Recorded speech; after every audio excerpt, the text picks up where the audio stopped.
YCP కార్యాలయంలో జగన్ మాట్లాడుతున్నారు. ప్రత్యక్ష ప్రసారం ద్వారా చూద్దాం.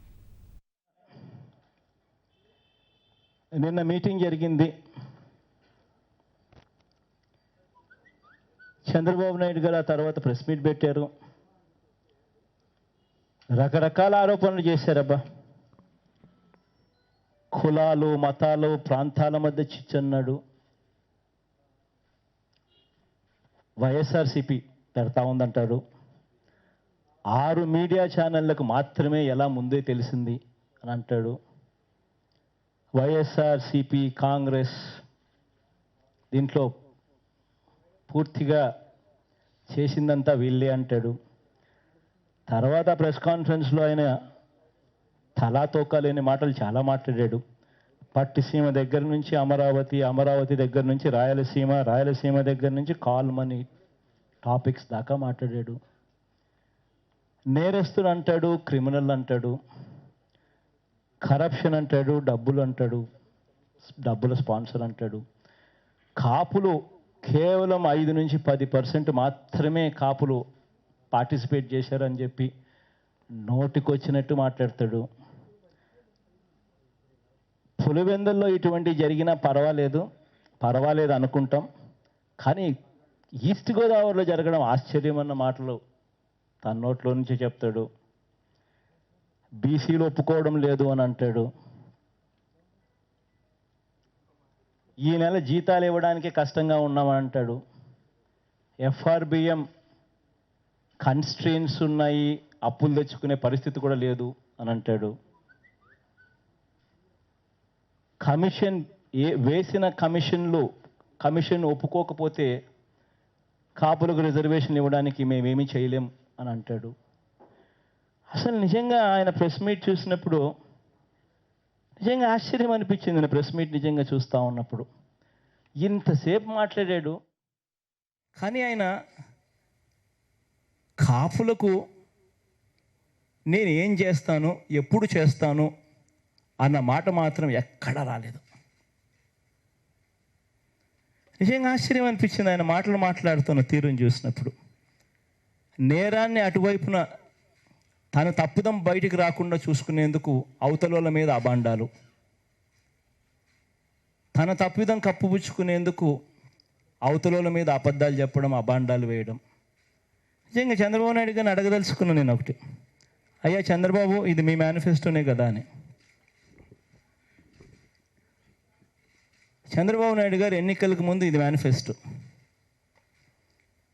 ఈ మేనిఫెస్టోలో చంద్రబాబు నాయుడు గారు కాపులకు సంబంధించిన అంశం మీద ఇంతలావుగా ఒక పేజీ పెట్టాడు. పేజీలో తాను అన్న మాటలు: కాపులకు రిజర్వేషన్ విషయమై ప్రత్యేక కమిషన్ నియమించి నిర్ణీత కాల వ్యవధిలోనే బీసీలకు నష్టం జరగకుండా సమస్యను పరిష్కరిస్తాం. తాను అన్న మాటలే. 5 సంవత్సరాల్లో 5,000 కోట్లు కేటాయించి వారి సంక్షేమానికి ఖర్చు చేస్తాం. ఆయన అన్న మాటలు ఇవి. ఈరోజు ఎక్కడ ఆశ్చర్యం అనిపిస్తుందనంటే, నువ్వన్న ఈ మాటలు 22 నెలలు అయిపోయింది, ఎందుకు చేయడం లేదు, ఎప్పుడు చేస్తావు, ఎందుకు చేయడం లేదు అని చెప్పి ఉద్యమ బాట పడితే, ఎందుకు చేయడం లేదు అని చెప్పి గట్టిగా నిలదీసే కార్యక్రమాలు లక్షల్లో కదిలిన కాపు సామాజిక వర్గానికి చెందిన వాళ్ళంతా కూడా అడిగితే, నువ్వు ఏదైతే మేనిఫెస్టోలో పెట్టావు, నువ్వు ఏదైతే పెట్టావో, ఏదైతే చెప్పావో అది 22 నెలలు అయిన తర్వాత మేము అడుగుతా ఉన్నాం, ఎందుకు చేయడం లేదు అని చెప్పి అడిగితే దానికి సమాధానం చెప్పకుండా అవతలోల మీద అబాండాలు వేయడం. నిజంగా అసలు ఈయన ముఖ్యమంత్రినా అని అడుగుతున్నా నేను. ఇక్కడ నేను ఒక్కటి చెప్పాలి. ఇదే చంద్రబాబు నాయుడు గారు తన మాటల్లో ఉద్దేశించి రకరకాల ఆరోపణలు చేస్తూ కులాల మధ్య, మతాల మధ్య, ప్రాంతాల మధ్య చిచ్చు పెడతా ఉన్నామని అంటున్నాడు. నిజంగా నాకు ఆశ్చర్యం అనిపించింది. ఎన్నికలకు ముందు ఇచ్చిన నీ హామీలు నువ్వు నెరవేర్చకపోవడం వల్ల, నువ్వు అబద్ధాలు చెప్పి ఆ రోజు అబద్ధాలు చెప్పి తర్వాత నువ్వు మోసం చేసినందువల్ల ఇవాళ ప్రజల్లో ఫ్రస్ట్రేషన్ వచ్చింది. ఇవాళ ప్రజల్లో ఫ్రస్ట్రేషన్ ఉంది. ఆ ప్రజలు ఫలాని జిల్లా వాళ్ళు, ఫలాని ప్రాంతం వాళ్ళు అని కాదు, అన్ని కులాలలో ఫ్రస్ట్రేషన్ ఉంది, అన్ని మతాలలో ఫ్రస్ట్రేషన్ ఉంది, అన్ని జిల్లాలలో ఫ్రస్ట్రేషన్ ఉంది, అన్ని ప్రాంతాల్లో ఫ్రస్ట్రేషన్ ఉంది. కారణం, ఎన్నికలకు ముందు నువ్వు ఇచ్చిన హామీలు అబద్ధాలు చెప్పావు, తర్వాత మోసం చేసావు కాబట్టి ఫ్రస్ట్రేషన్ ఉంది. ఎన్నికలకు ముందు నువ్వే కదా చెప్పింది రైతుల రుణాలన్నీ కూడా బేషరతుగా మాఫీ చేస్తానని చెప్పి, చెప్పలేదా? ఏ మీటింగ్లోకి వెళ్ళినా, ఏ టీవీలు చూసినా నువ్వు ఇచ్చిన అడ్వర్టైజ్మెంట్లు అవి కావా? మరి మోసం చేసినందుకు నువ్వు క్రిమినల్ నెంబర్ 1గా ఎందుకు అనకూడదు? డ్వాక్రా అక్క చెల్లెమ్మల రుణాలన్నీ కూడా పూర్తిగా మాఫీ చేస్తానని చెప్పి నువ్వు చెప్పలేదా? మీ మేనిఫెస్టోలో పెట్టలేదా? ఏ టీవీ ఆన్ చేసినా కూడా మీ అడ్వర్టైజ్మెంట్లో ఆ రోజు రాలేదా? మరి ఈరోజు ఆ డ్వాక్రా అక్క చెల్లెమ్మలను మోసం చేసినందుకు నేను క్రిమినల్ నెంబర్ 1 అని ఎందుకు అనకూడదు? బాబు వస్తేనే జాబ్ వస్తుంది అన్నావు, ప్రతి ఇంటికి ఉద్యోగం ఇస్తానన్నావు. ఉద్యోగం ఇవ్వకపోతే ప్రతి ఇంటికి 2,000 రూపాయలు నిరుద్యోగ భృతి ఇస్తానన్నావు. ఇవాళ ఒక్కరికి ఇవ్వలేదు. నిన్ను ఎందుకు క్రిమినల్ నెంబర్ 1 అని చెప్పి నేను ఎందుకు అనకూడదు? ఇదే మేనిఫెస్టోలోనే, ఇదే ఎన్నికలప్పుడే, ఇదే మీటింగులలో నువ్వంతకు నువ్వే వెళ్ళి కాపులను బీసీలలో నేను చేరుస్తాను, బీసీలకు నష్టం జరగకుండా అని అన్నావు. ప్రతి సంవత్సరం 1,000 కోట్ల రూపాయలు ఇస్తాను, 5 ఏళ్లలో 5,000 కోట్లు ఇస్తాను అని అన్నావు. ఆ రోజు ఎన్నికలప్పుడు చెప్పావు, ఇవాళ నువ్వు చేయడం లేదు. ఎందుకు నేను క్రిమినల్ నెంబర్ 1 అని చెప్పి ఎందుకు అనకూడదు? ఇలా కులాల పరంగా ప్రతి విషయంలోనూ మాట ఇచ్చింది నువ్వే. అనంతపురం పోయావు, మేనిఫెస్టోలో పెట్టావు బోయల్ని ఎస్టీలుగా చేస్తానని. ఇవాళ చేయలేదు. నేను క్రిమినల్ నెంబర్ 1 అని ఎందుకు అనకూడదు? ప్రతి కులానికి మోసం చేసావు, ప్రతి వర్గానికి మోసం చేసావు, ప్రతి ప్రాంతానికి నువ్వు మోసం చేసావు. ఈరోజు అమరావతి గురించి మాట్లాడుతావు. అమరావతి గురించి ఎవరైనా నిన్ను ప్రశ్నిస్తే, మేము ఆ ప్రాంతంలో క్యాపిటల్ సిటీ పెట్టడానికి మేము వ్యతిరేకమని చెప్పి మా బింద బాండాలు వేస్తావు. అమరావతిలో రైతుల దగ్గర నుంచి బలవంతంగా నువ్వు భూములు సేకరిస్తా ఉన్న దాన్ని ప్రశ్నిస్తే, నువ్వు మా ఆ ప్రాంతంలో క్యాపిటల్ పెట్టడానికి మేము వ్యతిరేకమని చెప్పి మా మీద అబాండాలు వేస్తావు. నీకు సంబంధించిన వాళ్ళ భూములు మాత్రం నీ మురళీమోహను, నీ బినామీలు, మీ సుజనా చౌదరిలు, మీకు బినామీలు, ఇటువంటి వాళ్ళ భూములు మాత్రం తీసుకోవు. మీ నారాయణ ఇటువంటి వాళ్ళ భూములు తీసుకోవు. వేరే రైతుల భూములు అక్వైర్ చేస్తావు. చివరికి ఎస్సీలను కూడా వదలలేదు.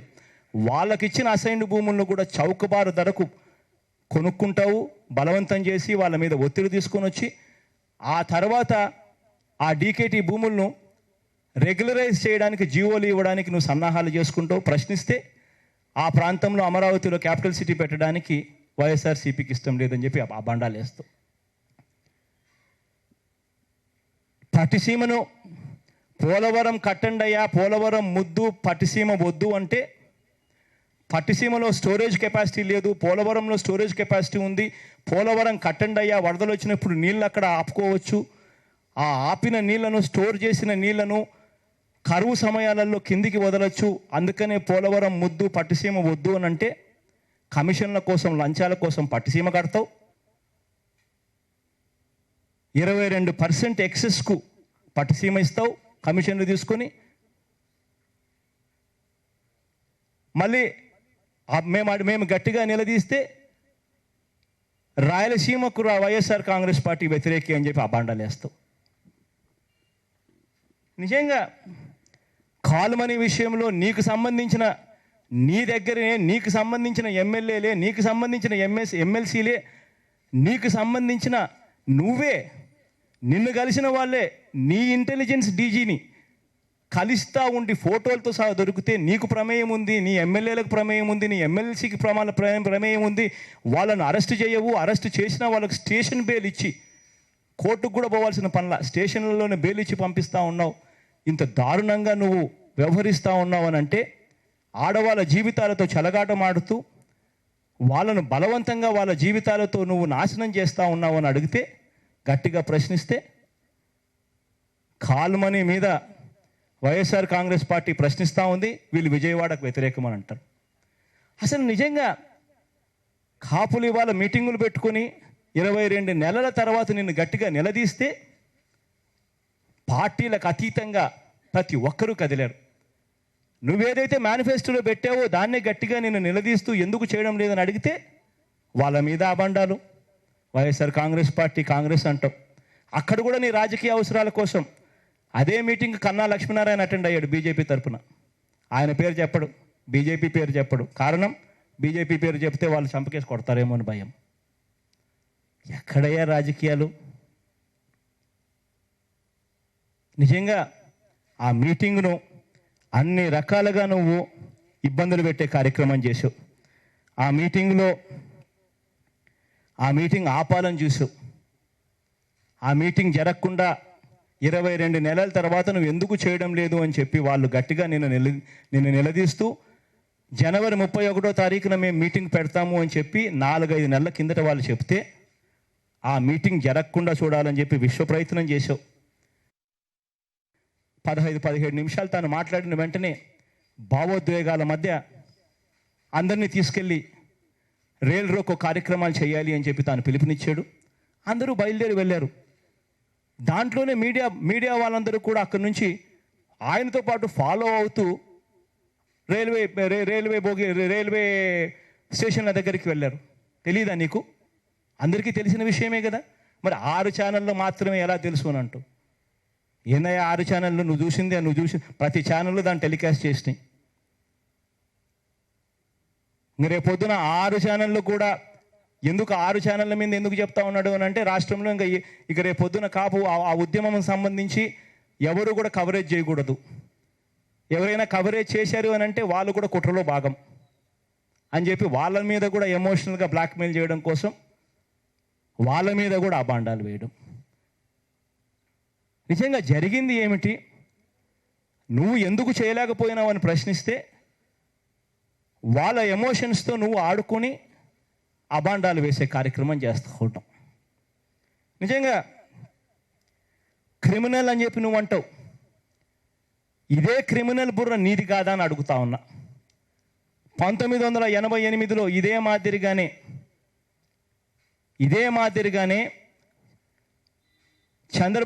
మాదిరిగానే తెలుగుదేశం ప్రభుత్వానికి వ్యతిరేకంగా ఆ రోజు విజయవాడలో కాపునాడు సభ జరిగింది. బ్రహ్మాండమైన సభ జరిగింది. అదే 1988 సంవత్సరంలోనే అదే సభ విజయవాడలో జరిగిన సక్సెస్కు తట్టుకోలేక వంగవీటి మోహన్ రంగాన్ని హత్య చేయించావు. నీదే క్రిమినల్ బుర్ర, వేరే వాళ్ళదా? నువ్వే చంపించావు అని చెప్పి, నువ్వే కుట్రదారును అని చెప్పి నీ పార్టీకి చెందిన మంత్రి, అప్పట్లో మీ పార్టీకి చెందిన మంత్రి, మీ క్యాబినెట్లో ఉన్న మంత్రి ఏకంగా పుస్తకం రాశాడు. హరిరామ జోగయ్య గారు, చంద్రబాబు నాయుడు గారు తెలిసి చంద్రబాబు నాయుడు గారి ప్రమేయంతోనే జరిగింది అని. అదే వంగవీటి మోహన్ రంగాకు చంపిన వాళ్ళంతా కూడా ఇవాళ ఏ పార్టీలో ఉన్నారు? ఎక్కడ ఉన్నారు వాళ్ళంతా?